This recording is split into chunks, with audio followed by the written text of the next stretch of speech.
তোমরা তো উপরের হেডলাইন থেকে বুঝে গেছো আমরা আজকে কী টপিক নিয়ে আলোচনা করছি। হ্যাঁ, আমরা আজকে 80-20 রুল নিয়ে আলোচনা করছি। এই 80-20 যে রুলটা আছে এটা কি? এই 80-20 রুলটা আসলে কি? আসলে 80-20 রুলটা হচ্ছে আমরা একটা টপিক পড়ব, এই টপিকের মধ্যে ইম্পর্টেন্ট যেগুলো আছে আমাদের সেগুলোই কাজে লাগবে।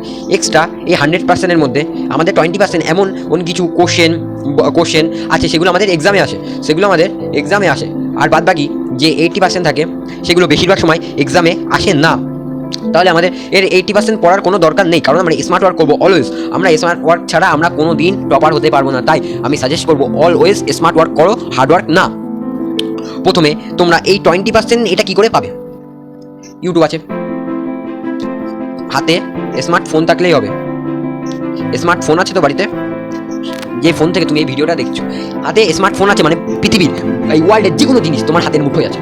এই স্মার্টফোন এমন একটা জিনিস হয়ে গেছে, সেই ফোন দ্বারা বা এই এআই টুলগুলো যেগুলো উঠেছে, এআই টুল, সেগুলোর দ্বারা তুমি পৃথিবীর যে কোনো কাজকে ইজিলি করে ফেলতে পারো। সর্বপ্রথম আমরা সেই যে কাজটা করবো সেটা হচ্ছে আমরা স্মার্ট ওয়ার্ক করবো। সেই জন্য আমাদের কি করতে হবে?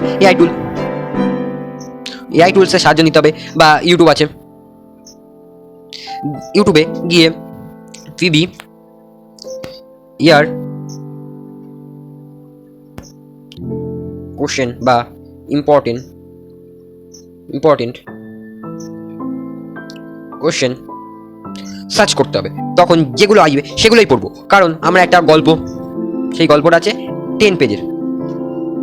সেই 10 পেজের গল্পটার মধ্যে দিয়ে 2 পেজ মানে 2টো পেজ এমন আছে যেগুলো ভেরি ভেরি ইম্পর্টেন্ট, সেগুলোই পড়বো।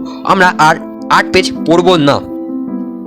হ্যাঁ, 8 পেজ পড়বো না বলা ভুল, আমরা এই 8 পেজটা রিডিং দেবো, সেটা একবার বুঝে নেবো, কিন্তু বেশিরভাগ জোরটা আমরা এই 2 পেজেই দেবো, কারণ এই 2 পেজ দিয়ে বিগত সময়ের প্রশ্ন বেশি আসছে, আর এই 2 পেজে যে টপিকগুলো আছে সেগুলো ইম্পর্টেন্ট। তাছাড়া আর কোনো টপিক ইম্পর্টেন্ট নেই এই 8 পেজের মধ্যে। Thank you watching the video.